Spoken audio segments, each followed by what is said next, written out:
We're going to begin the program. Members of ASPA and the National Forum of Black Public Administrators, MPA students, panelists, and all of our guests, welcome. We are delighted to here to have you participate and share in our chapter's program on community policing and public safety. Thank you for coming. The fact that you made the effort emphasizes how important this topic and our work are. ASPA, an organization of academics, practitioners, and students, is committed to actively raising issues that affect our cities and towns and to creating forums to discuss meaningful public policy.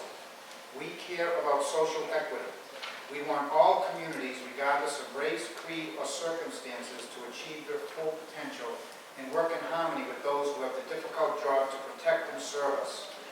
Groucho Marx said that politics is the art of looking for trouble, finding it everywhere, diagnosing it incorrectly, and applying the wrong remedies. Collectively, we are here to prove them wrong. This evening, our task is to listen and learn from our respected panel of experts. Our mission is to work within our communities to make this happen. 25 years ago, I had the privilege of working with then Lowell Police Chief Ed Davis and moderator Dr. Brenda on implementing new community policing programs in the new broken windows theory at the Lowell Housing Authority. Given what we have seen in Missouri, Baltimore, and elsewhere, community policing is as pertinent today as it was then. While I know we all share a common outcome, it's the process that we need to work to come together. So thank you to our panelists. Thank you to Michael Johnson of the NFPA and Suffolk University MPA program for making this happen. MassASPA not only recognizes good panelists, but it's important that we select good moderators. We are honored to have Dr. Brenda with us today.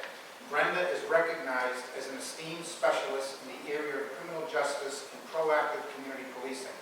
She worked many years with police professionals implementing programs and policies necessary to improve the community's quality of life.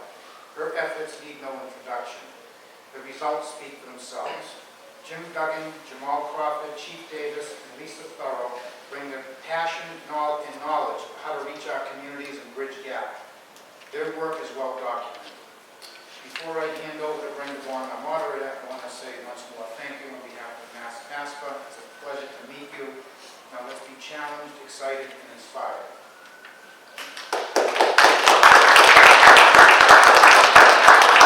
Thank you, everybody, and Michael, thank you very much for being here and being a great partner for us. I want to extend the welcome to everybody who is joining us here in this great space at Suffolk University, and ask you to come back anytime if you want to learn more about the MPA program or what Suffolk has to offer. Many of you here are graduates of our program, and we thank you all very much for taking the time to come. Also want to thank MassASPA for asking to have us host here as well. We have been partnering with MassASPA for many, many years, and it's great to have everybody on site. What I was hoping that we could do this evening is just use this as an opportunity to learn more about sort of what's going on in policing today, and also hear from our panelists about the different perspectives and the different views, what's important, what are the challenges that we face in the future around police-community relationships, police reform, new technologies, and what policing means depending upon where you come, whether you're a community or member or professional, somebody who works with different groups of folks. So my hope is that we'll have a great opportunity to hear from our panelists, but also to hear from you all in the audience. So what I'd like to do is just introduce our panelists, and then I'll have each of them say a few words, and then we'll open up the conversation. The idea will be that we'll spend a little bit of time asking some questions, but I know that we want to engage everybody here, so we'll ask some questions, and we'll be sure to get everybody out on time, because I know folks, some of us have other places that we need to be. So starting from my immediate left, Jamal Crawford is the editor of the Blackstonian magazine. He's been an advocate for over 20 years of civil rights reform, and has previously run for Boston City Council. So in your future endeavors, we wish you good luck if you decide to do that again. So as I mentioned, Jamal is the editor and publisher of the Blackstonian magazine. To his left is Lisa Thurau. Lisa's the founder and CEO for Strategies for Youth, and I believe a good friend of Suffolk University. She has served as the managing director of the Juvenile Justice Center at Suffolk Law School, and she's been an instructor around for area police departments and youth police interactions. And she is committed to advocacy and outreach and is very well known in the Boston, greater Boston area. Chief Michael Davis is at Northeastern University, and he comes here with over 20 years of experience. He was a member of the executive session at Harvard University between 2011 and 2014, and he is currently a consultant for the Department of Justice Civil Rights Division, and he's been a police chief in other cities across the United States. And then our last guest is Town Manager Jim Duggan, a graduate of the MPA program. He comes from Drake, Massachusetts, which is right up the street, up 93. It's a smaller community, but certainly the kind of community that needs to be thinking about policing in terms of what policing means in a smaller area besides the city. He previously worked in the city of Gloucester and has worked in public administration for over 20, 25 years. Right? And so what we really wanted to do is we asked each of our panelists to be here because they bring very different perspectives to this idea of policing and what policing looks like today and where we might be going in terms of policing. So what I'd like to do is I'd like to start off by just asking, starting with Jamal, just asking a little bit, if you could talk a little bit about how you think about policing, how you bring policing to the work that you do, and what are the kinds of things that you see are critical issues around policing today. So we'll start with Jamal. We'll have each of our panelists talk a little bit about their work and work with police or work with different communities and where they come from, where their perspective is, what their perspective is, and then the different types of issues that should be on the forefront of this conversation today. So I'm a kid from Roxbury, which obviously there's one lens to that. For those who may not be able to tell, I'm a black man from Roxbury. And the particular area that I come from, Roxbury, is called Humboldt Avenue. I don't know how many of you are familiar with this, but you know, it's an area that's been known for quite some time as a hotspot, crime-ridden, drug-infested, gang territory, so on and so forth. Murders and crime and all the stuff that you see on the cover of the Boston Herald and Fox 25 News and such. So growing up there, from my adolescence, there was a relationship there with police that is much like you find in a lot of urban communities with young black and brown males, meaning that it was a relationship that was antagonistic, didn't like them, and it was quite clear that they didn't like me. And as I matured and became active in my community and as an organizer, I saw that some of these clashes, not some of them, most of these clashes didn't really change anything. There was no dynamic. It was just a lot of animosity and vitriol on both sides. And that we somehow lost. I was born in '71. So, I grew up watching these shows, Andy Griffith, and da-da-da-da. So really, this idealistic idea of this, officer friendly, who's on the corner. And I didn't see that. But as I got older and into this activism work and stuff, that's what I wanted to see.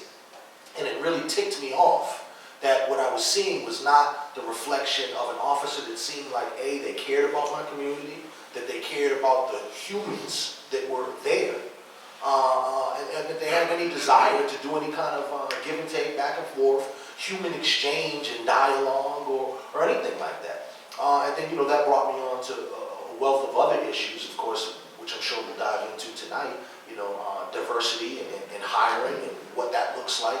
Because if you get a young white man who's not from this community and is now policing this community, there's not a great deal of understanding or not so much simply empathy between each other. And I think, we could use a lot more of that, not just in policing, but, humanity in general. So hopefully, it might be idealistic, but I would really like to see this term, community policing, really take root and see a relationship really develop, a meaningful relationship develop between the community and the police or policing. Well, I want what Jamal wants. I want to see that there's true community policing instead of lip service for it. I think 65% of American police departments claim they're doing community policing, but if you were to ask the vast majority of their members, what does that mean, they'd be hard-pressed to tell you. And partially nowadays, that's due to the severe financial straits many municipalities are facing. Many of the outreach and deployment programs that promoted a community policing approach structurally are gone because of finances. But the other thing we focus on is the attitudes of officers towards youth.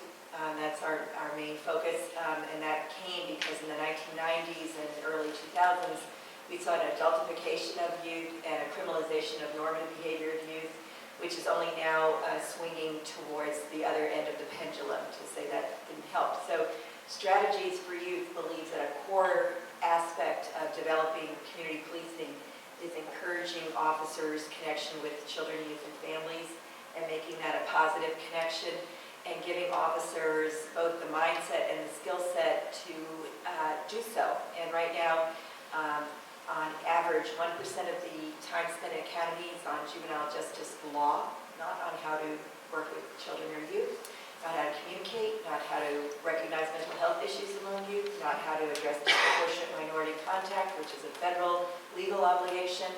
And so we go in and do these trainings called Policing the Teen Brain to try and help officers understand normative development, compromise development, and trauma exposures impacts on youth interactions with police. And police disproportionately deal with traumatized youth in traumatized situations. And when trauma meets trauma, you get dangerous escalations that we aim to teach officers how to de-escalate. And we also spend a lot of time talking with officers about using alternatives to arrest. Officers really think there are two doors you can put most children and kids into: hospitals or the court system. And we literally bring youth-serving community-based organizations of 5 types into our trainings to meet with officers, to showcase their services, and to demonstrate alternatives, so that officers see alternatives but also reduce the level of frustration they feel when they go back to the house 17 times for the same issue. We do a lot of work reviewing the policies and procedures of police departments, because you can train all you want, but if the policies and the structure stay the same, nothing will change. So that's another component of what we do. Another component is our game Juvenile Justice Jeopardy, and we play this often in public housing associations like Peabody Properties and the Cleveland Public Housing and Sacramento Public Housing, in which we want young people to better understand the legal consequences of their behavior, how to interact with police, because it is characterized by animosity, often on both ends. And while I understand that to be a fearful response among youth, it doesn't help them to initiate interactions with the best defense is an offense approach, and it can needlessly escalate things. We also find many young people, including those who should be savvy and are perceived to be savvy because they're urban or they're black, are not. And they have very bad beliefs. When I say bad, it's because it hurts them. It hurts their self-interest. So they think that no police officer who's male may pat frisk a female and she can punch him or kick him because it's sexual harassment, which it turns out is not a crime. Just saying, but it ought to be, but maybe it isn't yet. Those girls will get charged with assault battery on a police officer with a dangerous weapon, which is a felony you cannot seal on your record. So we want young people to understand how to behave, because they're not being taught this anymore. And many of the cultural models they're getting actually promote wrong things to do, and we want to protect kids from that. So those are the different things we do, and we think all of them together contribute, and we see it working in different, we're in 12 states right now. We see it working well in these different cities to open up a more protective dialogue between families and law enforcement about the healthy outcomes for their children. Boy, there's a lot to talk about here. It's a rich topic. I try not to go on and on and on. So this is a slight clarification. I have 24 years in policing, 16 with Minneapolis Police, started in 1992, left there as second commander. I worked in the city of Minneapolis on the street during the worst period of violence in that city's history. And that proved to be pretty informative to my approach now, was my thought about police work. And then I became chief of police of the city of Brooklyn Park, which is northwest of Minneapolis, about 10 miles. And it's the second most diverse city in the state of Minnesota, behind the city contiguous to the south, which is Brooklyn Center. Minneapolis, St. Paul are less diverse than the city that I was chief of police in. So there's a couple things that I always challenge when we bring up the term community policing. And one is the term community policing. It's been around, for those who know policing, we're in the community policing era still. And at the executive session, we had some conversation about, okay, are we still in the community policing era, or are we moving beyond this, right? Because we've been stuck in this for, I don't know, 35 years or so. The problem is that community policing got hijacked in the mid-90s, early 90s by something called ComStat. And it was a time where you couldn't say anything bad about ComStat, right? Because it was kind of like the largest department, in the United States, kind of cast down. The problem is that it further objectified human beings, treated them as statistics, dots on a map, so to speak, and it was more focused on numbers and not the humanity and the conditions that contribute to crime and disorder. So we've been set back a ways. And departments who want to use data effectively don't use it to simply count and hold captains accountable, but they use it actually to deal with what I call is the conditions that contribute to crime and disorder. That is our focus. Everything else is appointment, right? Police have been historically like, comes to crime issues like, I don't know, salve on skin cancer. You may stop the burning or whatever the symptom is that manifests itself every day, but you're not dealing with the underlying, physiological condition, what's going on with the body, and that's a problem. The second issue is the perspective that police, and I would say thus society, has writ large on each other, which, police are kind of a microcosm of society, let's be clear about that, is that people do not view everyone with equal intrinsic value. At its core, that's the issue. And that's the perspective by which police need to have and transcend with their approaches with the community. And so much that has been off, I would say, in terms of the police focus, has been, this notion of community policing. What does it mean to engage the community, but what does it mean actually to have a productive relationship with the community, and what does that take the form of inside an organization? And a lot of times, it's programmatic, it's ephemeral, and it goes by the wayside if, there's budget cuts or austerity measures within an organization. And it's somebody else's job, and that's why you can pull over or talk to your average police officer and they don't know what it is. The fact of the matter is that every officer's job is to be a community builder, and that's why I reject this whole notion of community policing. It's watered down. People don't know what it is anymore. You can talk to the Herman Goldsteins of the world, who I have talked to, right? They say it's meant to be more of a community building model. It is not materialized in the way that he had intended. So yes, let's be problem focused. Let's understand the precursors to crime, but also understand, with respect to human beings, what are the things that are absent in communities by which there are high levels of crime, and the research has been done on that. And so the focus, I believe, of police ought to be as conveners, right? To leverage who they are to do what we call asset-based community building. That's the work we've begun in Brooklyn Park. That's the work we do in all the contexts in which we work. That means, first of all, you view everyone with equal intrinsic value. When we went through the community planning phase, the strategic plan that we built in Brooklyn Park, it was a collection of community members, members of government, and the police, and we sat in a room for 3 days and said, well, what are our core principles? What are our core tenets? And the first one we came up with was every human being in the city of Brooklyn Park has equal intrinsic value. You've got to proclaim it. And what that does is, it informs and directs your interactions with individuals. with that, you can't label people. I can't label you a juvenile delinquent. I can't label you an ex-offender. I can't label you homeless. You are John, you are Joe, you are somebody's father, brother. And that changes the complexity of the work. When I was working for the Minneapolis Police Department, right, you were taught a very mechanical way to do the job. The most important thing you walked out of the academy with was officer presence and the tools by which to exude your authority, right? Community policing, I don't think was taught. If it was taught, it was kind of like a cursory thing. It certainly wasn't taught in a way that, I left there being, that's how I'm going to be judged when I hit the street.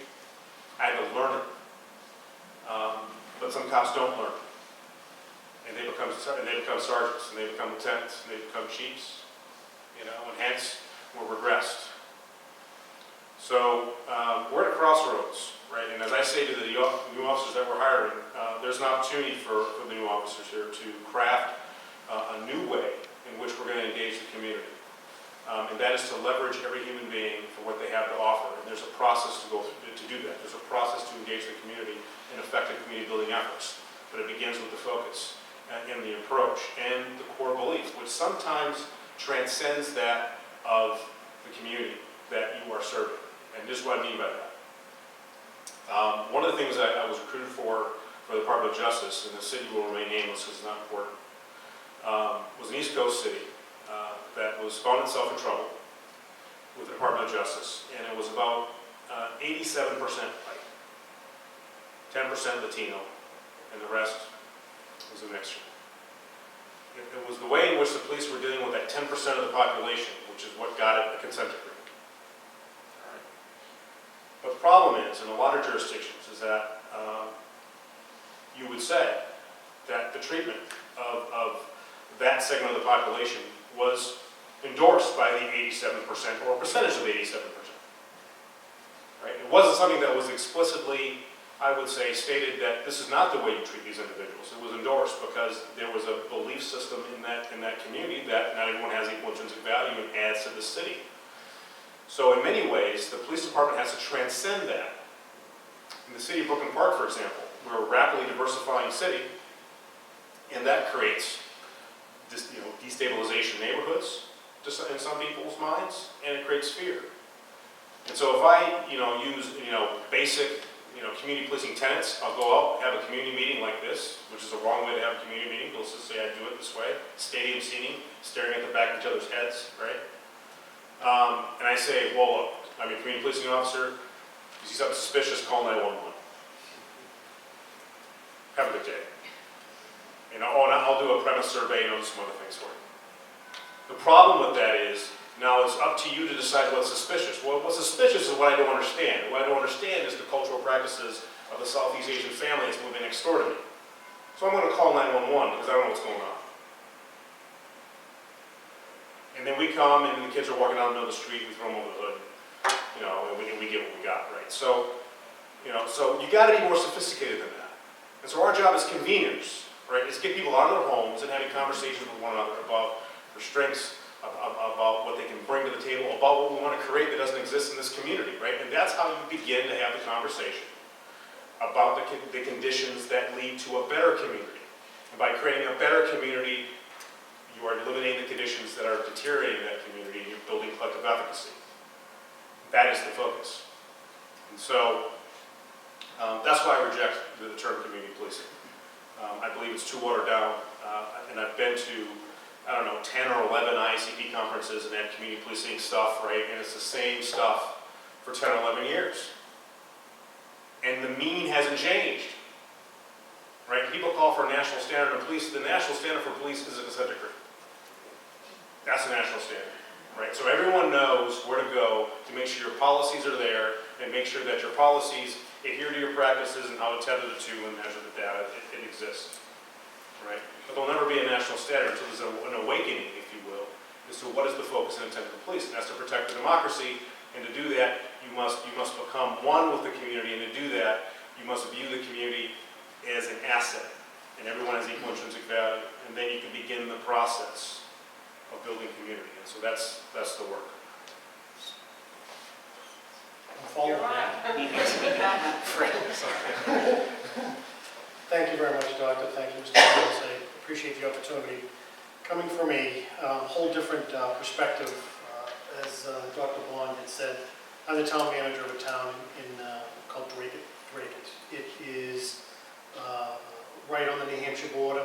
It abuts the fourth largest community in the Commonwealth of Massachusetts, and that is the city of Lowell.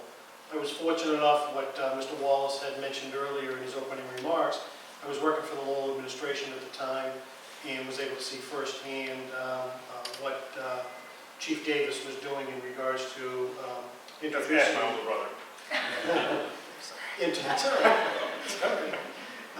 Introducing community policing throughout the community. And I saw firsthand the benefits that, that it had. And so as I've advanced my career, as far as oversight of chiefs within different communities that I've been the chief administrative officer or now the town manager, I have tried to make sure that a component of that or community policing concept or the basics. I mean, what we need to do within community policing, part of those critical issues we have is, addressing the youth, the senior citizens, the retail environment, and the neighborhoods. Some of the demographics about Drake, 30,000 there's 30,000 people. It's grown by 52%. Over the past 15 years, you see other communities around that have only grown by 7, 8, 11%. Agricultural component of our community has shrunk drastically as a result as the generations have moved on. They no longer have adopted that philosophy. So what we've had to do is we started with a core community with our policing, and there was community policing. There was conversations with the local shop owners because the business district was small. There was a large volunteer base, a large community base in which the police officers could communicate. They could become familiar, know people by their first names. But as we've expanded, as that agricultural component of our community went away, now you've got tracts of 300 acres in house developments. So where we've lost in a small community, as we've grown by that 52%, we've lost our ability to have that personal component. Another critical area that complicates the issue, as I mentioned, we're next to Lowell, but we're also between Lawrence. So we have Lowell and Lawrence, and the police forces in both communities are very in tune to the issues, the activities, and the who's who in regards to this type of activity. So where do they want to go? They want to meet Drake to do their understanding. So we need to do a better job in doing the outreach efforts and communicating. We've lost our identity doing that. I just took over as town manager within a couple of years, and that's one of the things that we are doing right now. We're getting out of the car. As much as staffing levels are lower, we only have 2 or 3 people in 21 square miles. Towns in Mass, 8,500, population of 8,500. They have 3 cruisers on the street. So we are in a mode of reacting. We're not being, and this is where we need to turn around, and I am turning around the philosophy with the chief and to be able to, communication is key in any relationship, our personal lives, our professional lives, anything. Training is also, I feel training is very, very critical for within the policing, within Drake. I think it's firsthand when you come into a particular situation, you need to be prepared, you need to be trained. And with that, for example, today we had a prep meeting of Newtown, Connecticut, the tragic event that went on down there. I had the schools, I had the police, I had the fire, I had the bus service, I had the library. I had some key people in a room, and one of the things that I had said to where are the residents? I mean, where are some residents? Where are some key vocal residents that are out there? They were clearly missing. And so we have to do a better job of doing those outreach efforts there. So, it's the way I view from my position compared to my colleagues here on the panel is much different. I've got 21 square miles, we're growing, we've got an understaffed force, undertrained force, and we're in a reactionary mode. We need to get back on the street. I think the key is communication and get out of the cruiser as far as I'm concerned. Thank you. Thank you all very much. I think part of what I'm hearing here is, first, I think this, a more thorough, deliberate, precise discussion about what community policing really is, what it really means, and whether or not it is more superficial in terms of what it is that we're expecting, as opposed to really identifying what the specific community values and priorities might be. And when I say community, I'm not necessarily restricting it to geographic. Maybe it's young people, maybe it's people who don't have access to government or police, but just I think the idea of really trying to identify and tailor the police-community relationship to whatever those specific values and priorities are. Because if you think about it that way, then you can cross different types of groups, whether it's rural, urban, whether it's a specific immigrant community or whatever it might be. But this, I think, just an underlying theme of really trying to be more specific around what police-community relationships mean. But I also appreciate, a couple of you had mentioned the idea that there are sort of resource restrictions in terms of cut budgets, there's only so much money available. So one of the things that my recent soapbox is that it's really hard to do everything that is expected or we desire under the current sort of resourcing of police agencies. We want police to be everywhere, to sit down, to engage, to be part of that, but the way that the structure of policing is currently created, I'm not sure that there's enough room for that. But I appreciate we talked about where some of the gaps are in terms of the resources and training and things like that. What I'd like to do is maybe switch gears a little bit, and perhaps a couple of you could comment about I guess the idea of transparency. How is transparency as an idea evolving in terms of police and community relationships? And also from your perspectives as either managers or leaders or people who help to facilitate interactions or between the police and community. But I feel like in the current climate, there's a lot of sort of talk about this idea of transparency, but what does that really look like from where you are? And how has that evolved today in terms of the police-community relationship? So I would open it up. Maybe Chief, you could start. Lisa, you go. I think before we get to transparency, I think we have to question what conditions by which created the need for transparency in this way, right? So, and I think it goes back to something that was said originally with respect to the quality of contacts that young men of color have with the police, and how that has perpetuated for generation or more, several generations, right? And how that creates this sense that the police are this kind of mystical thing that we don't quite understand. All we know is that we're in the business end of poor treatment.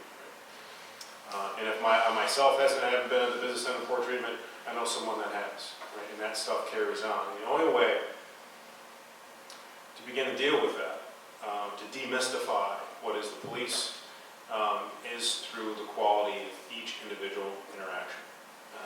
There is no shortcut to that. And I said this when I was chief of police of the city of Brooklyn Park. I said I can give all the great speeches in the world about what we're going to do, what program we're going to start. But if you have a bad experience, what I said is meaningless. Right? And it really is about, in my opinion, paying attention to the details of what it means to create what is inside a police organization, a culture by which can perpetuate that type of positive behavior outside of it. I can tell you from the perspective of being an officer all the way through chief, officers, if they walk in the door, I believe, looking to do great work, right? And then something happens, is they become enculturated into the organization for whatever reason. And that's something is what we have to deal with as police administrators. And it's something that we don't talk about enough. We don't talk about the art of leadership or leadership development, what it means to create an environment where everyone can do their best work, or create an environment where everyone has equal intrinsic value within the organization, And so they're likely to go and live that out with the folks they deal with. They're treated poorly, and they feel like they're a victim inside the organization. They're going to pass that forward, right? Someone talked about trauma here, right? The trauma that officers get, first of all, by seeing the worst in human behavior continually, and then feeling that they're not supported within the walls of the police station, right? And now we've got the crushing weight of national criticism coming down, right? So I don't put the blame, look, I don't put the blame on police officers. I put the blame on police leaders, right? We're in control of the culture. We created this, right? And we're the ones that have to modify it.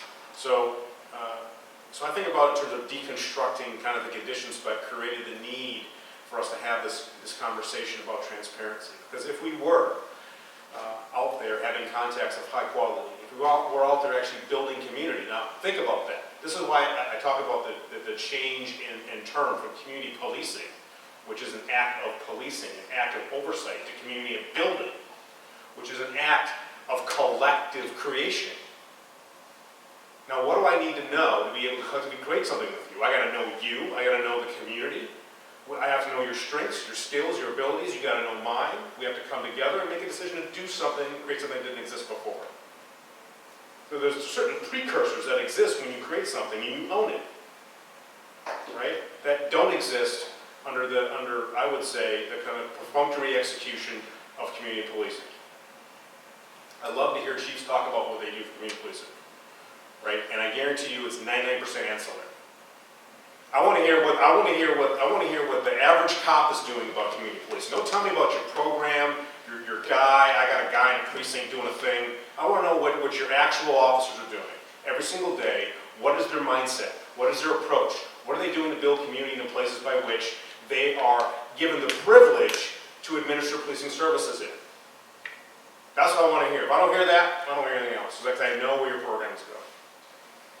So transparency, I think, is a byproduct of this effort to engage the community in a real, I should say, area of creation.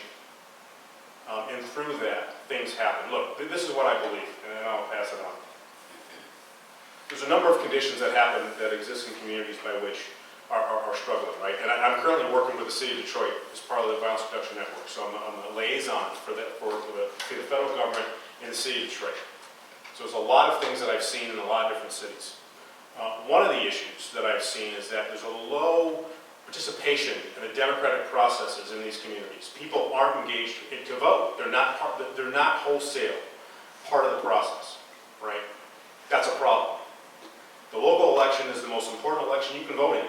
They decide, what gets built, what gets approved, what doesn't get approved, where the investments go in the community. Am I right? They decide all that, right? And if you're not in that process, you're not part of the decision-making construct. So when you begin to work in a community, get people to turn towards one another and begin to have conversations about what's possible, you generate interest and hope in what could be created. If in fact people, again, get on the council and begin to craft and make those decisions for the betterment of these communities. I've been to Los Angeles, I've been to Detroit, I've been to Cleveland, I've been to these different cities, and there's a common element of abandonment in some of these neighborhoods.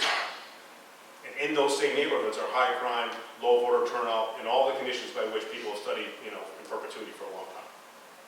And I believe as police, we can begin to turn people towards one another, begin to have these conversations, and then the byproduct being that we're protecting the democracy. The democracy is protected when we are facilitating people engaging in it, not spectating.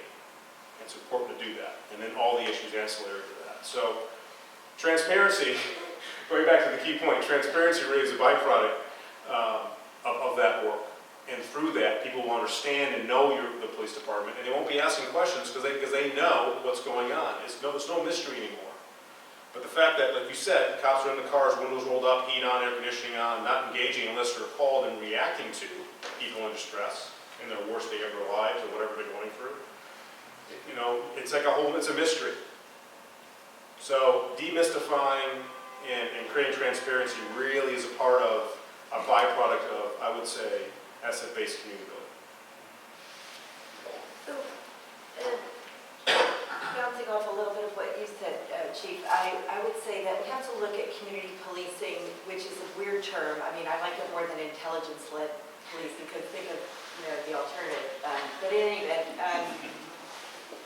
I always inferred that it meant also that the community has a role in partnering with the police to police itself. And in Lowell, you saw years ago under when Chief Davis was there, that the Lowell town manager, maybe it was you, the city manager, funded addressing urban blight in Lowell and cleaning up neighborhoods that historically had been neglected by cities, of which there are many in the cities you just rattled off. And these are underserved by the city. And once you fixed up those neighborhoods in the old Weed and Seed federal program of addressing blight, once you fix those problems, you stop seeing crime because it was viewed as a valued place that you were not going to have the license to destroy. So the broken window theory for me always led me to think, well, let's fix the window, not arrest the people. But I'm weird that way. When we talk about transparency, it's interesting because there are two ways to look at it. There's internal transparency within departments, and I think CompStat was one of the most perverse inventions. It is a perverse incentive system, and it harms officers terribly. And so internally, the transparency competition becomes completely disengaged or in contradiction to the goal of community policing. You cannot have the two together, as far as I can tell. And so I'm glad you said it got hijacked. I never thought of it that way. But external, and then another internal lack of transparency is the role of police unions, who are often in combat with police chiefs who are trying to make kind of cultural and structural changes which the unions don't want to see. And just as police are a microcosm of the greater society, unions and police chiefs' struggles can be too, and it can be extremely frustrating for police chiefs, I think, to make that internal change. But externally, who oversees police departments in America? Which agency? None, right? We are a completely decentralized system. So when we talk about transparency in Cleveland, it's very different from talking about it in Cambridge. And there are very different levels or standards of expectations of what that transparency should be, what accountability systems should exist. And I see this in individual interactions, but also in the data put out by police. So some departments will put out all their policies and procedures for interacting with folks, and others will hide them and not share them for come hell or high water. And then in some places, you will see that there's data on arrest rates divided by age, divided by gender, divided by location. You have calls for service broken down, and Cleveland is one of the best for calls for service analysis, which goes to what are we asking police to do in our communities? Why are they being invited into homes so much? Why are they being invited into schools so much? Is this really where we want to use them, or should we rethink deploying them to those community settings, which are triggered by invitation of the community, something we don't discuss enough. So there's different kinds of willingness to disclose this. And then the other way that you're seeing transparency happening on a person-to-person level, which we see a lot with kids, but also with adults, is the absolute refusal of some officers to perceive themselves as accountable to the person they're interacting with. And so when we work with police, we have our perception of procedural justice, which you're all talking about now. It's the newest fad, and transparency is one of the 4 pillars of it. We have an additional 2 pillars for dealing with kids, and one is not to be predatory, not to take advantage of the fact that the kid has no power in this situation and knows it, and you're either humiliating them because they don't have any power, or you're taking advantage of the fact that they won't be believed. And we say that a key piece here for appearing to be fair is to explain why you have stopped the kid. And if you can't explain it, maybe you shouldn't have stopped the kid. Maybe it was pretextual, maybe it was BS, and maybe it was because you're being predatory. But if you can't explain it and an investigatory or other kind of stop in some positive way, especially when you're not arresting, then you're neither fair, nor transparent, nor accountable. And if you're not going to be accountable the way the rest of us have to be, the way teachers have to be, right? If their students' grades are being shown publicly, then you don't get to be a police officer who has legitimacy in our eyes, and then you are going to be treated to all sorts of expressions of distaste and disgust. So I think we have to talk about transparency from a variety of locuses, or loci, so plural locus, and understand how it plays out from different vantage points. Yes. So transparency, and it's funny too, because with a lot of folks here apparently from Lowell, Ed Davis's name has been mentioned, and as an activist, I have done battle with each of the police commissioners. I say, going back like Mickey Roach, now it's 2 Evans, so on and so forth. But in any event, Boston is one of the worst cities, I would say, in the country in terms of transparency. I don't know if many of you might know about a battle that's waging on Beacon Hill in terms of just, state public records laws. So if you magnify that in terms of, here in Boston, or cities and towns, you're not under the quote-unquote the FOIA thing. At the federal level, it's just, a regular public records request. And Boston, there's articles about it in the Globe and the Phoenix. Boston is habitually horrible. Now listen, I'll tell you everything about, how, like you said, the programs, softball with the kids. Look, we have ice cream truck, we give, 4 hours, one day in August. Right, and all this stuff they'll tell you all about. But see, and it's really, it's almost a type of deception that goes on in a relationship where you're trying to get to know somebody and all they tell you about is the good stuff. Right? They don't tell you that they're a filthy pig and their houses are wrecked. They don't tell you any of this stuff. It's just all the good stuff. And unfortunately, what has happened here, in my opinion, over the past several decades, first of all, police, there's a lot of talk about anti-police attitude.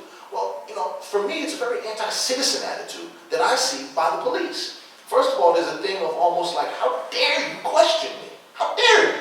Right? As if that there's some sort of, police are here, regular citizens are here. And oftentimes we're looked at as, you don't know what you're talking about because you're not a cop. You know what I mean? And this is that type of attitude, and it's really a superiority complex that is inflicted a lot. I mean, this is not making it up. I see it, and I see it almost every day, where people from my community too, it's not just white officers, black Latino officers. You become a cop, and all of a sudden you're now different from everybody else. And, it's an us versus them. And then when you become that them, since I'm the us, if you become that them, then you're like, I don't have to answer your questions. How dare you? And see, if we look at this across the board, and I'll go back on why I told you about, me watching these TV shows and let's wave our flag, Patriots and all this. At the end of the day, right, I'm a taxpayer, right? So whether I vote or not, that's my personal thing, I do, but whether or not, that's not the main thing. You pay taxes, you can't avoid it, right? At some level, you're paying into the system. Cops are a product of that. Let's really go back to the whole thing of public service, right? I don't want to go biblical on you, but every Christian type of preacher, when they talk about service and all that, you've all heard the story where Jesus washed the feet of his disciples. You all know about that? See, imagine if police had an attitude where they really were serving the public. I mean, it's revolutionary in thought. It's mind-blowing. Right? And it goes beyond just the fact of recognizing, the humanity in somebody else, but also saying that really I'm here to serve you. And that would mean that I'm not here to, treat you with disrespect, address you in a manner of superiority or so on and so forth. And I'll end on this because I know we're getting really short on time. Police, oftentimes, in this level of transparency, are one of the groups, and I'm talking about, I went to a lot of private schools, you deal with the football, lacrosse team, kind of that varsity team mentality. Cops are the worst when it comes to critique, okay? Don't want to hear any critique. Praise all day long. Boston, they still got the capes on from the marathon. And it's, it's really, it's wonderful to watch in the media because it's such a show. But none of this other stuff that is talked about that happened under the same watch. Menino, God bless him, and Ed Davis, God bless him. But there was a lot of stuff that was happening under this regime that was not good. And this us and them mentality, and this police unions, who a lot of the headbusters, I don't know if anybody has read the Boston Police Patrolmen's Association newspaper, but if you haven't, you should, right? And it shows you a mentality of one that is not helpful at all. And when it comes to transparency, I cannot take critique if I don't think that there's anything wrong with me, right? Once again, go in a relationship example. Has anybody here ever been in a relationship with a person that doesn't think that they do anything wrong? Drives you insane. My ex-wife and I. I don't do anything wrong. That's it. So at the end, we need to be able to take critique, raise public scrutiny, and police need to operate what businesses and everybody has figured out. Burger King says they got the best burger. McDonald's says they got the best burger. Both of them spend millions of dollars a year to get rooms like this together. They give you the burger, and they don't want you to tell them, oh, this is the best burger I ever ate. They want you to tell them what stinks about it. We go to businesses, we go to schools, everything. I'm sure here at Suffolk, there's surveys. How do you think we did? Imagine if the police went to the community and said, hey, how do you think we're doing? They don't even want to deal with, look, civilian review board and civilian oversight. That's like a big deal. Why is that a big deal? You don't want to be overseen by the people that you serve? Wow, great. So transparency to me, oftentimes, it's another one of these terms that's used in policing, like people have a problem with community policing, transparency, accountability. I've heard it a lot, never seen it in practice. And those people who talk about it in the papers, like a Mr. Ed Davis, I'll end on this. For the past, I say at least 15 years, I've been trying to get one piece of data from the Boston Police Department. And I'm telling you, I know all of the commissioners, the mayors, the whole thing. Very simple. Every time a weapon is discharged in the city of Boston, I would just like to know the demographics of the officer and the person. Because what I believe is what it will show is that the person who was shot at was usually going to be black or Latino, usually going to be, from the ages of, 18 to, 40 something, right? And that the officer involved is going to be a white male officer from rookie to retirement, right? And that's what it's going to show every time. They say that they have no idea of how to get this data, or that we don't keep the data of when our officers discharge weapons, and so on and so forth. And once again, I know that to be a lie, right? But yet publicly, that's what they tell you, and they just will not give it to you. And you would need an army of lawyers and a briefcase full of money, or be a hacker group like Anonymous to get the data. So transparency is a shame.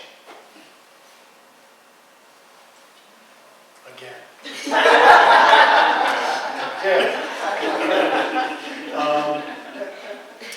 I'm actually fascinated by my fellow panelists here because I should be sitting there just watching you be sitting up here. I am absolutely fascinated with the large scale, the impacts of larger, the largest communities, and it's fascinating to me. For Drake, for my little community, how we see the transparency, how I view transparency. When I first came to Drake a couple of years ago, as I explained, I came in for the first 7 months. I just evaluated. My predecessor was there for 26 years. So I come in, completely different management style, and look at and examine basically the big three, or the big four: the school system, police department, fire department, DPW. So I start with the police department. I had an examination done by an outside independent firm that did a risk assessment of the department. And we're talking about for how many buckets of mops are in the closet, all the way to evidence handling, to witness, to debriefing, to questioning witnesses, to you name it, A to Z. 250 pages later, it came back with 250 pages of issues. We did that examination. Get to the point of the unions, how did that go over? Well, even more so with the leadership. The leadership, to say the least, were extremely upset of the police department, leadership of the police department. I'm not there for a popularity contest. I'm there to change the culture, and I'll explain that a little more in a minute, to change the culture and absolutely provide the community with the best department we can, given the economic challenges we have within the community. Coming from a community of 30,000 people we've got the lowest tax rate around, $14.82 per thousand. There is no place around me that has anything close to that. So I've got the challenges there in trying to build that up. So what I see the transparency on how we can, in my opinion, you know, we look at citizens academies. We need to go back to basics and look at citizens academies. That will help transparency. You have to have police department has to have an open house. Open house, let the citizens come down. The police officers have to talk to civic groups, civic organizations. They have to do a school safety check. So they're patrolling an area. We've got, you know, as much as we have a school resource officer, an SRO in our high school, the other schools don't have anything. The officer patrolling in that area has to go in and check in. During every tour, go in, talk to the principals, talk to the teachers, you know, and just introduce themselves and just communicate. Communicate, I think, promotes the transparency. But one thing that I feel strongly about is what the chief had mentioned, the leadership. 100%, it starts at the leadership level of how that individual is going to dictate, and that leader of that department needs to understand the challenges, the strengths of those particular officers can offer to not only the brothers and sisters within the department, but also to the community. And the fact, I'm doing an unpopular thing right now, another unpopular thing, by the way. I'm going to town meeting and I'm looking to take the police chief position out of civil service. I want it out. There's a level of transparency, because I want to have a core group of which is going to include citizens as part of the review panel. I want them to have a say, have some skin in the game. Because the civil service position right now, it's a matter of, I get the 3 top schools in front of me and I make the appointment, I hire that individual. And that's where it ends.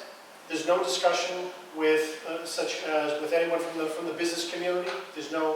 So I want to take the position out of civil service. I want to absolutely, and this is going forward, I can't do it to a sitting chief, move forward, and with that, have an outside independent assessment center, take the resumes in, let them vet the resumes. I don't want anyone to, within the community to vet those resumes, because personality, you never know what the perception could be. Then what I want is I'm going to propose a panel that's going to consist of residents, people from the schools, individual from the clergy. There's going to be a person, a town council, our HR person, a member from the Board of Selectmen. So there's going to be multiple people, and they're going to provide me with 3 to 5 top names. It's my decision. But they had input. I feel that is a major part of the transparency. So when I hire whoever he or she may be at my next chief of police, I'll be taking applications.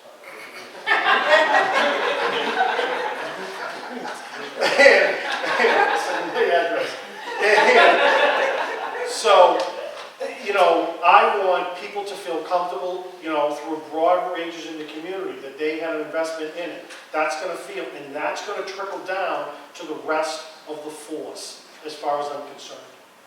And I could be completely wrong in how I'm approaching this or anything like that, but I honestly feel that people need, in order to get respect, you need to give respect. And that would be a big way in helping the transparency and bridging that gap for basically, you don't know my job and that's it. So that's where I am. So I could sit here as well and listen to you all talk, because I think what I hope we're getting out of this and we're hearing, and I think is really important, is just understanding about the different perspectives, where people are coming from. And part of what I'm hearing people talk about is just the idea that if you don't get together, if you don't have people who are at the table together under better than crises circumstances, then there is absolutely no way for people to have an understanding of what people's concerns are, people's fears are, and also to gain perspective. And that, I think, is one of the first steps in order to deal with this idea of transparency. So I think everybody, giving people the space and the ability to talk about their perspective is that place where you will start to see some of that idea, whatever this idea of transparency is. Unfortunately, all of my questions will have to be put aside, because I want to make sure that we have time. I want to be respectful of the time that we are with each other today, and I want to give folks an opportunity from the audience. I have many other questions here that I can use to fill in our time, but I wanted to make sure, it's 7 o'clock right now, 7:05, I want to make sure that we have a few minutes to get questions from the audience, if we could do that. So I'd love to open it up to our guests. I have a question for Jim. I actually used to be a former resident of Drake up until just this past October. And curious how you're dealing with the obvious backlash from the police department in terms of taking what you have, with the assessment that you did. And obviously that came back with some obvious leadership issues on the police department force, from leaving evidence unsecured on the table to now. Correct. Obviously, you want to put together a panel and take away the chief's position and the civil service position, which I think is a fantastic thing. But I know Drake is a smaller community, as you mentioned, and it's a good old boy system, and that's kind of how we've run things for the past 20 years or so. So how are you handling the backlash that you're handling from the police department in terms of coming over into town meetings and not showing up?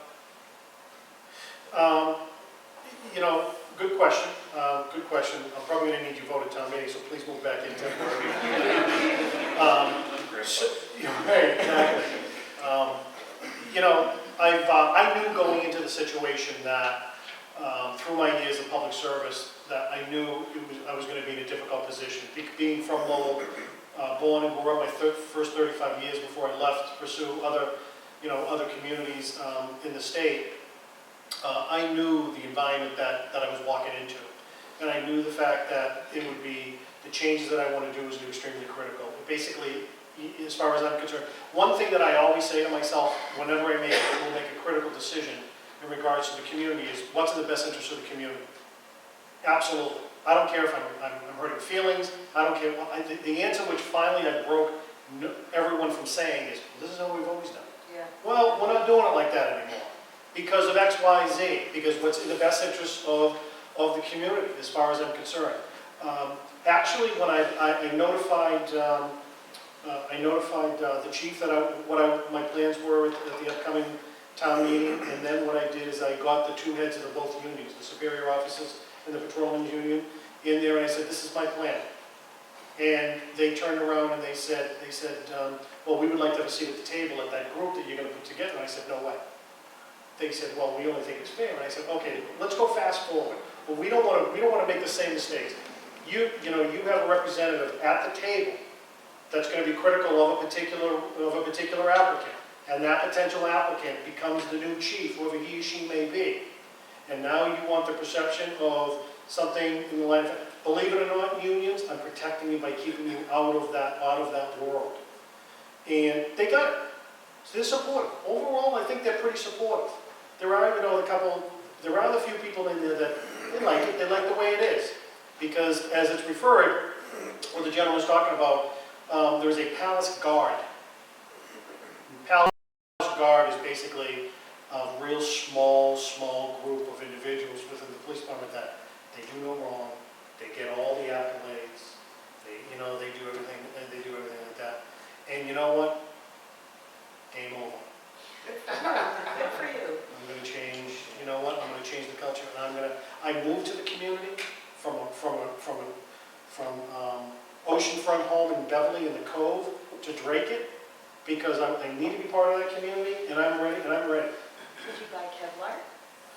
Yeah, exactly. It's funny. I was talking to my wife recently, and our house, the back part of our house is pretty much all glass, and it overlooks, a beautiful yard, and we've got fantastic neighbors. And I'm sitting there. It actually went through my mind. It was a message saying, okay, when I start doing this, it's going to be like, I'm no small person. I'm a target, without a doubt. And there's plenty of woods right there. So I'm okay with it. Bring it on. Bring it on. Hey, can I just say, Go ahead. 10 seconds. Let's see how that funny thing right here, right? But that is so real. As an activist, when I've gone against the police, just anything, death threats, the whole rigmarole. And this is what I want to say, to go back to that whole football, lacrosse, varsity, something that is very mean little boy going on in there, right?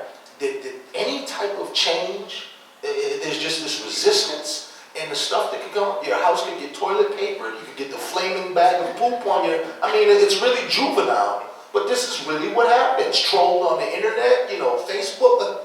So I just want to This make has note of happened that. to me too, and that chief is now a sitting chief in another part of Massachusetts because there's no system of oversight. I think someone who sends you 200 death threats should not be allowed to be a chief in another part of Massachusetts.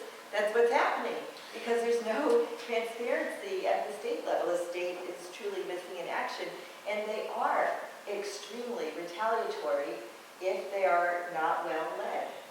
So this is not something we're imagining here. And on the point of transparency, when I brought parents to make complaints on behalf of their children who had been mistreated in Boston, and I gave up in 2008 and decided to leave the state, even if I came back now and then, was just shocking. The detective would scream at the parents, would scream at the kids. I mean, that's not even, you can't even get to the word transparency when you don't have the intrinsic respect Civility. or civility that frankly they would arrest a kid for. So hopefully things have changed. I think that this conversation was really important, which is why I appreciate Jim being here, is the critical role that municipal leaders Yes, play in this. absolutely. And I think what you're talking about, Lisa, in terms of the state being missing is really unfortunate because there is no oversight. You know, as you said, police agencies, each individual city and town operates their own police agency. It's not, we do not have a national police force. And in many ways, that's good because we want local control. We want agencies to create the policing model that has the best fit. But the downside of that is that then there are no national standards that agencies have to adhere to. So I think that emphasizes the real critical role that municipal leaders play in this. It's not just about police leadership, which has to be there. It has to be very active and progressive and intrinsically motivated to do the right thing. But municipal leaders are as critical to this. Well, you know, and it's civil service, I'm sorry, it has to be part of the problem. I mean, if that report came across my desk, that like it did, and I had a police administration that was in the position, that came across, I would have fired them on the spot. Fired. That's it. I can't. Bottom line. I mean, you know, clearly there is accountability, there's checks and balances. We don't fight crime. You know, I don't mean to speak as if I'm, you know, to the level of professional as the chief is, but we don't fight crime the way we do in the 1880s when civil service was, you know, was there, when it was enacted. I'm sorry, it's probably not a popular position, but you know, at least I think the leadership, you get a good leader to come in that's well-versed, experienced, and that leadership is key, is key. And they can live with the risk. So I'll just say one thing, please. You know, here's what you're working towards when it comes to dealing with officers, is the epiphany. You see, because, you know, officers feel powerless within the organization. Therefore, they exude control, over-control, right? And that's the thing. The question you ask officers is this: what kind of environment, what kind of work do you want to do for the next 30 years? And how do you want to be viewed by the community? So when you leave that community, that department, what do you want the people that you serve saying about you? And how do you want your department regarded in the community? How do you want? Seriously, how do you want? Are you simply here to get paid and bounce, or do you actually want to do some demonstrated good work? Because we can lead you to that, right? You know, and again, this is an inculcation thing. You get there, and acrimony is what exists, and that's what you're enculturated in, and that's the way you exist, right? And I've been all over the country, and that's what happens, right? Some places worse than others. So, but that's the question you have to ask. So once you have the right leadership in place, and you approach the officers, been there 20 years, 20 minutes, doesn't matter. You begin to ask those questions. Because this is a pivot point. You know, this is a pivot point for police unions who rest on the support of the masses. This is a pivot point for police administrators It's a pivot point for city administrators. It's a pivot point of deciding exactly how it is that you want to exist. And that's the epiphany you want them to have. And you say, well, you know what? I don't want this act. I don't feel good with this act at the moment. I do want a different experience. How do we go about creating that? And it goes back to the first things that we talked about. Your perspective of the work, equal intrinsic value. And it's the little things. Here's what I mean by little things. So you make an arrest on the street. Let's say, someone's breaking into a car or something. How do you treat that person? Are they on the curb for a half hour while you guys are high-fiving that you caught the guy that broke into 8 cars? Or are you dealing with that person with respect, trying to understand why it is they feel they're in a position where they're doing that work? It is the little things. It is the little things you say to people. It's the little things that you do, right? And there's a lot of things. I'll give you an example. We made an arrest the other day of an individual who had been stealing a bunch of things within the university. We hired an officer who was from D.C., D.C. Metro. We made the arrest. The sergeant immediately cleared out all the extra cars. This is not something to be seen, right? And we're sitting down and we're taking the information from the young man, and the cop sits down on the curb next to the young man. Didn't lord over him with the tablet. What's your name? We go to school, right? Sat next to him. Brought him back to the station. He had stolen thousands of dollars worth of stuff. Right? Brought back to the station. We booked him in. The next day, that gentleman who we arrested came back to the station and looked for that officer. And the officer came out and they sat in the line for 20 minutes to talk. And that young man, who was a man of color, and the officer was white, said, look, my girlfriend's pregnant, and this is why I'm doing this thing. And they shared a moment, right? He made a connection just in that type of treatment for that moment, right? So you got a choice, right? I can stand over you and act like I'm better than you, or I can sit down next to you and we can have a conversation. Let's just do this thing. It's about the little things, and it only happens when you follow through on the conversation and get people to have the epiphany of what kind of experience do you want to have when you're doing this job. Because we see all across the country, right, where we're headed. You keep treating people poorly, and that's where we're headed. Ferguson, Baltimore, name it. What do you want?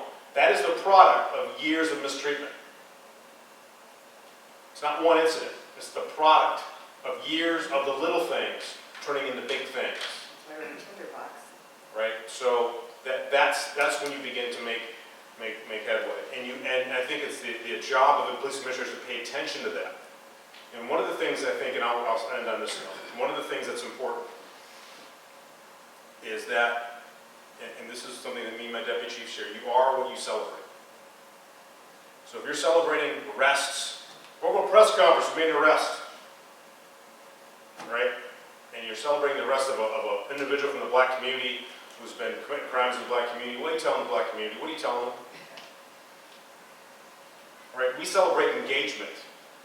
We're disappointed if we have to make it an arrest. We're not high-fiving and counting it up on the board. Right? So again, it's how you do the job and how you approach the work, which is the effort. And it's perpetual. My question is about how officers deal with people when they're not at their best. This is a point that I think you may have hit on earlier. I have a son who's in college now, and if you've raised teenage boys, you know that there can be dark days. And I've had a few where I said, so help me God, I'm calling 911. But fortunately I didn't, because I know what happens when officers get a call from somebody that says, I'm worried about my personal safety. And if the person that is making me worried is white. Officers are not social workers. Can they, what kind of response can we ever expect officers to give when we have these personal issues, and there could be danger. Well, I don't know what you can expect anymore, and I'm not saying that facetiously because it varies so much over the country. But what I think we can prepare and equip officers to do is to understand mental health issues, to understand how to de-escalate them, to use some of the models from Yale Child Center, which say that whenever there's a mental health issue, a trained social worker goes out with the officer. I know that there are officers who do know how to de-escalate these issues without use of force. In fact, in the Laquan McDonald case, we saw 7 officers not using force, only 1 did. And that's a union issue again about why they protected the one who did, but we'll step aside from that for a moment. But I also think it behooves the community to not call the police and to insist that there are other agencies that respond. And in one community in Indianapolis, we're saying, don't call 911, call 211. There have to be other responses besides using police as a single respondent. And we're really resistant to that in the United States. And part of the reason I think we're seeing police in the news as much as we are, aside from cell phones, is because we're watching the disintegration of the social safety net in America. It's costing many people, like I was talking about urban blight before, but homelessness, drug use, mental health issues, overwhelmed parents are begging for police to be first responders, and that's not what they're trained to do. And yet we're shocked when a law enforcement response using force results. It's not fair to anybody right now, but the public consciousness is way too low on what needs to happen, and this in conjunction with refusal to increase taxes means that police are not going to get out of this hot seat for a while. So those are some thoughts. I don't have any answers. I can tell you what isn't working and what could help work, and I know that when you train officers for crisis intervention training, or when we train them in policing the teen brain, we both see a reduction in arrests for minor offenses, as well as increased ability to deal with mental health issues, because we're giving them basic skills to do that, which frankly most training academies don't, and in-service doesn't.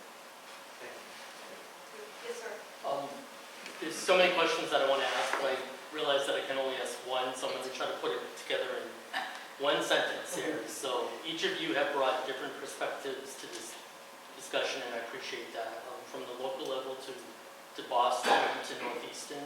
So my question is this: when you look at us versus them, which you have mentioned, us being the community and them being the police officer, when does them, the police officer, start to believe that they're at this level and the community is that level? Does that start when they come out of the academy? Does that start when they're out on the street? And following up on that question, you had mentioned that you had a moment. Well, that officer had a moment just speaking to that person. I think having a moment is so much easier to try to talk to someone on the same level instead of having it like this. And I actually work in the law enforcement arena. I'm not going to mention where I work, but sometimes I hear, well, I only have to do 8 more years and then I can retire. So I want to throw that out, because when does a police officer get so burnt that he or she is just done, and the us and the them stay like that? So that's a huge question, but I'm going to throw it out to anybody out there. Chief looks like he wants to respond. Tough question, right? And it gets to this whole notion of mentality. It gets to this whole notion of enculturation. It gets to this whole perspective of what police perceive themselves as being and what the role is in society. That's where it starts. Right? So if someone says I'm a law enforcement officer, that's a problem. In the city of Brooklyn Park in Minnesota, we had 70,000 calls for service a year, about 9,000 crimes, 14,000 traffic stops. The balance were service calls. And that's the reality in every single jurisdiction. I don't care where you're talking about, even Detroit, right? The balance of what we do is order maintenance and responding to the things that only we can do. We only work with people that do house calls, right? And being the only agency that does house calls, right, we get called for everything. right? But it begins, this ethos begins with this notion that we are law enforcement officers, right? And that we have authority, right, to use force, which is, we have the monopoly in that, right? As opposed to police officers, and that our role in society is to protect the democracy, and we do that through community building. And one of the tools that we have to use in that from time to time is law enforcement. That's where it begins, right? And so, I give people credit. I give people credit for what I think they're capable of doing. I think people can be great tactical law enforcement officers in the throes of the most horrific crime, and also be sensitive community builders, right? But I think we've placed people in this narrow lane because we believe it's easier. You can only be robotic, responding to call, cops, tactically sound, maintaining your officer safety every single time you go out. Everything else is somebody else's job. Just do that.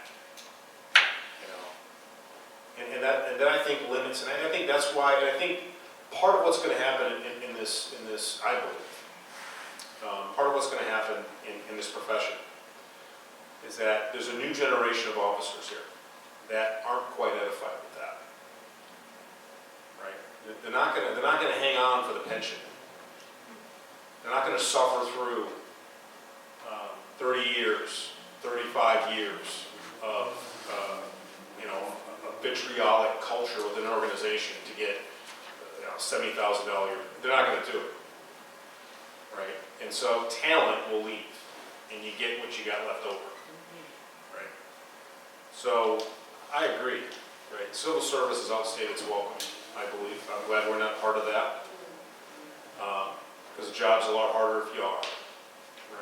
You want to recruit the best human beings to do the work and confront them with the possibility of having a career by which you can engage the community in a positive way and what that looks like. And that every single call, even when you have to make an arrest, can be one where you're making a human connection. You get something from it. That officer got something from it because that individual came back and had a conversation with that officer. He'll never forget that experience. The officer won't. But if you do the job differently, you'll never have that experience. So a lot of people don't know it's even possible to do the job differently, right? And that's the sad part. They don't even know it's possible, right? And that's part of the change that has to happen. And a structural component is needed now, which is assessments. I trained in the MBTA Police Academy, which trains young officers in the academy from all over the eastern seaboard, the eastern part of Massachusetts. And I said to one officer, you're going to go to some places where even if a youth commits a crime, your chief isn't going to want you to arrest them because the parents in that community say, don't arrest. And this young whippersnapper said to me, you're wrong. If you think the chief isn't going to let me do my job, you're wrong. And then he threw garbage at us, which was the first. And I mentioned this story because in that same group were other officers, young officers, who stood up and apologized for what he did. And someone had assessed some better than others. And ironically, this person had a patronage assist, shall we say, to get that job. But assessment is key, and assessment and then training is key, and then the internal culture is key. Because what I hear chiefs talk about is this one officer is bad. I'm like, no. That officer knew there was going to be license to behave this way because leadership didn't make clear that that wouldn't be tolerated. So it's assessment, it's internal training, and then it's internal regulation where people are very clear on what will be tolerated and what isn't. And that's true of any organization. It's not unique to police, I don't think, but what I think sometimes hobbles police is the belief in hierarchy über alles. And that is harmful, I think, in terms of making culture change, just from my observations. And I say this as someone who's worked in a law firm and seen how a similar hierarchy, I worked for 730 days, the hierarchy really squashed ethical behavior. So, anyway. Thank you. We have one more minute, and this gentleman's remaining. This is on accountability.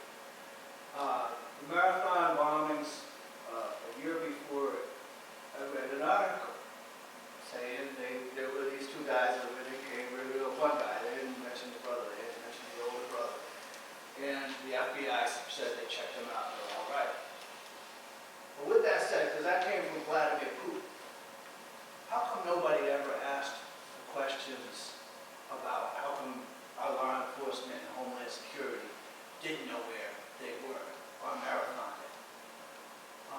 And they didn't ask other critical questions about how that was dealt with. I'm a transportation MBTA retiree, and every transportation vehicle should have been stopped immediately. Every tunnel should have been searched with dogs before they moved one vehicle. Because in these cases, the next thing they do is a bus. In London, the subways, they did the subway, they did a bus. So there was never even a dialogue on what they did wrong or what they could do better. As Ed Davis up there said, I'm so great. Do you think he should have been asked how come he didn't know where they were? Are you asking me? Anyone on the panel? I do know that there was extensive conversation afterwards reviewing everybody's conduct, and I heard this from many folks, about what mistakes were made. So I do think that happened, and I think there were huge differences between Watertown, Cambridge, and Boston's responses. So it's a good question, but I'm no expert except to say that I know there was a lot of debriefing about what could have changed for the future. I see a lot of dialogue on TV. Ed Davis, always on TV. Matt Lauder never asked, hey Ed, how come you didn't know where they were? I think he should have faced a lot of scrutiny for that. And out of that scrutiny would have come some things that they're not doing now that they could be doing. I don't even like driving this train. I drove here. I don't take the subway over here.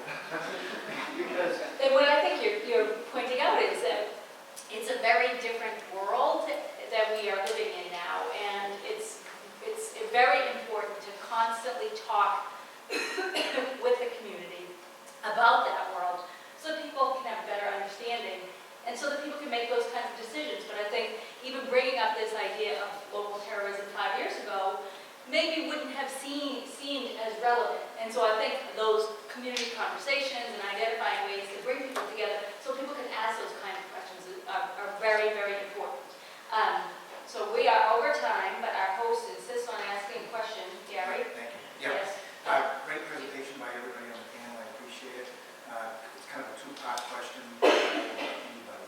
So back to Baltimore and Missouri and what's going on, and the country seems to be pretty split on who's right and what happened in those instances. And since we're in a political season, is there anybody that you see as a national leader that can bridge this gap between the communities and bring us together, either running for office or that we don't even know about, that you look to as a role model? And second part to that is, how do you see the media in this, and how is their behavior in this? Are they helping or hurting the cause? I'd say yes. Want her to answer? I know I was hopeful upon hearing some of the first remarks of Eric Holder when he was named to be nominated, in some of his first statements, both when he was going under the nomination process and then after, when he actually became the AG.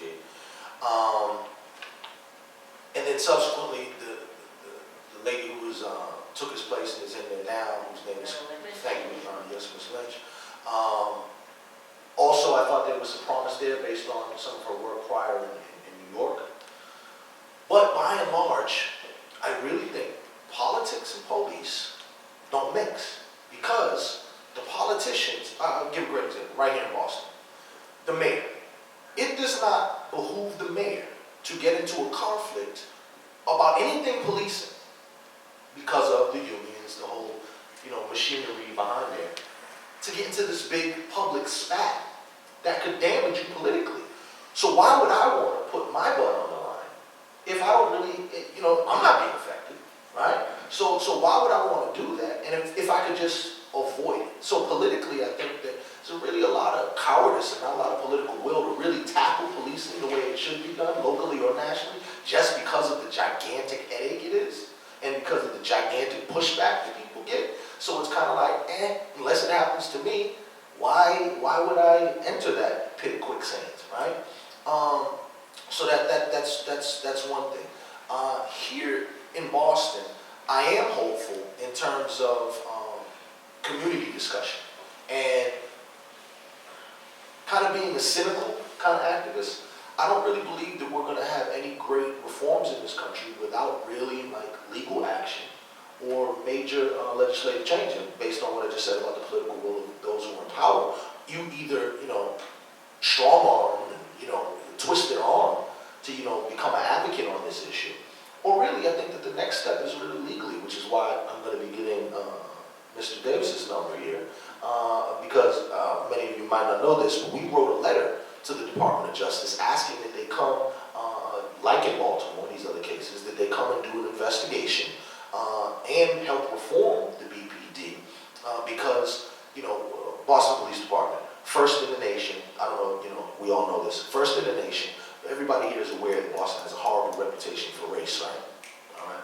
So we can't say that we're the first in the nation, part of the original, colonies and all this. We have this problem with race. I don't know if you saw the reports. There's a huge, we're #1 in the nation for wealth inequality, right? And then to also say that with all that stuff going on, no problems with policing here. When income and race are two of the driving factors necessary for a poor relationship with police. But yet here, Boston is so much onto hero worship. Attaboy, right? They can't hear any level of critique to make proper changes going back to the business analysis. So hopefully the political will come, but I think that really it's going to have to come through moves like the Department of Justice. And hey, and listen too, their track record ain't exactly stellar either in terms of they've investigated many cities, but the changes that have come after, remain to be seen. A lot of infrastructure changes, changing to the training, to the standards, and so on and so forth, but I don't know how that trickled down and made changes to the everyday quality of life for people in the community. But I'm thinking that the only way for reform is really going to be legislation, which is possible but difficult, and more so than that, good old legal reforms, sue. I'm not going to talk about politics because I didn't take the Valium. It's just frustrating, but I will note that when you have such a level of disenfranchisement from people who are most affected, no politician really is going to feel obligated to make change. I will talk about the media for a moment.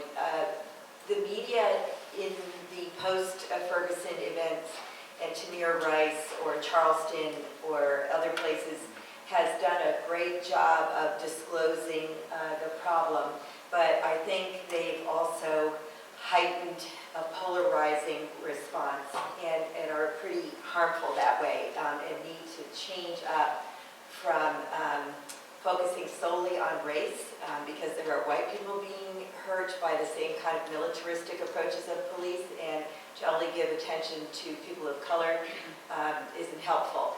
But I think there's some outstanding and thoughtful reporting going on about not just police issues, but prosecutorial misconduct and the absence of support for adequate defense and judicial responses to what's going on. And on balance, it's good, but this baiting doesn't help. This kind of race polarization and good and bad imagery doesn't help. I have to be really rude and leave now because months ago I decided I was going to see Steve Martin tonight with my family. So forgive me, that's my Valiant substitute. So thank you so much for being here.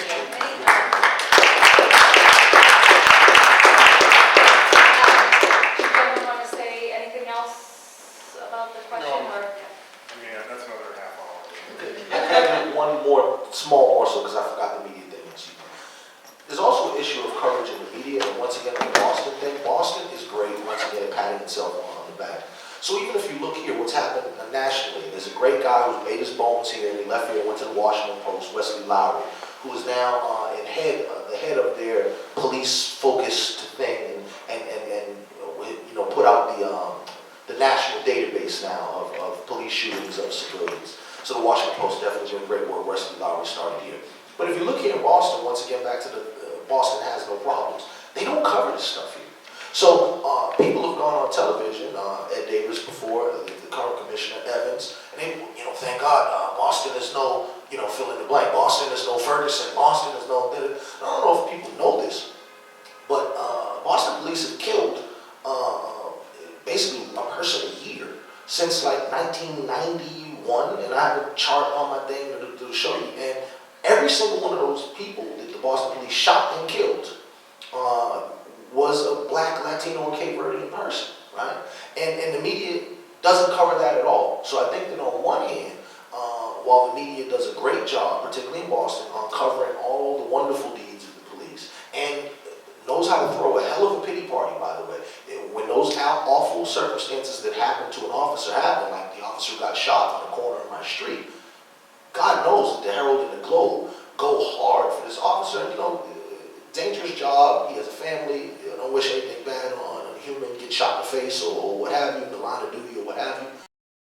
But it's not balanced. So it seems that in this city, Boston is like all favorable for all things police and never does, investigative journalism is almost dead anyway, but that there's never any real deep dive into the things that have gone wrong in the BPD. And let's start with that whole thing of first in the nation, because we hear that. Cops are very proud of that. Citizens of Boston are very proud of that. It's very different for a black man, because what that means, first in the nation, for me, is looking at the origins of the BPD and slave catching. A lot of people are unaware of that, but there's a famous poster that came out, colored people of Boston, beware of the night watchman and the day watchman and so forth and so on. That poster was dated April of 1854. We know that slavery wasn't abolished until 1875. So you have a time period where the BPD served as slave catchers returning my people back to bondage down south. And so that's a difficult history to kind of deal with. I hate to kind of throw that on you at the end.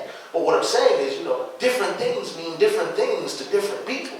So what might be a source of pride and honor to one might be, look, Columbus Day. What does that mean to a native or a Latino person, right? It's different. Other people love it.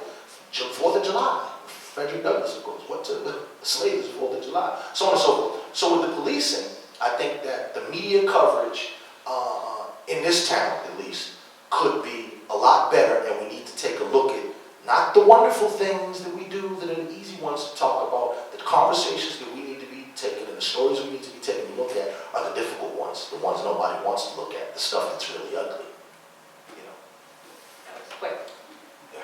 And I actually, as you were talking, I was just thinking about how valuable it is for all of us to be here in this room, to be listening to folks who have had a lot of experience, who are dedicating so much of their lives, personally and professionally, to trying to find ways to improve on what we know needs improvement. And so I think that having everybody who comes from a very different place here to add voice to this and to get us thinking about the different kinds of things that we can be doing. Also recognizing the challenges. So many things that came up tonight. This is not easy stuff in so many ways. And I think that the more that we can bring folks together to have these conversations, to appreciate where people come from, and also identify real, concrete, valuable, productive ways to bring people together to face the various realities that we all face, I think is the only way that we can start to really tackle some of these very challenging things. So I want to extend a sincere thank you to all of our panelists, Jamal, Chief, and Mr. Manager, just for being here, taking the time to be here, bring your perspective here, offer up some things for us to think about. I also want to thank everybody in the audience for taking the time, making time to be here and bringing your own thoughts and ideas. I want to thank the MassASPA and also Michael, the National Forum for Black Public Administrators, for sponsoring this event. I feel like we could have probably had a day-long conversation and really learned so much more about this issue, but I think we've got to keep this conversation going and take away from here some different ways that we can think about our work and what we can contribute. Gary, did you want to offer any parting words? No? So thank you all very much for coming.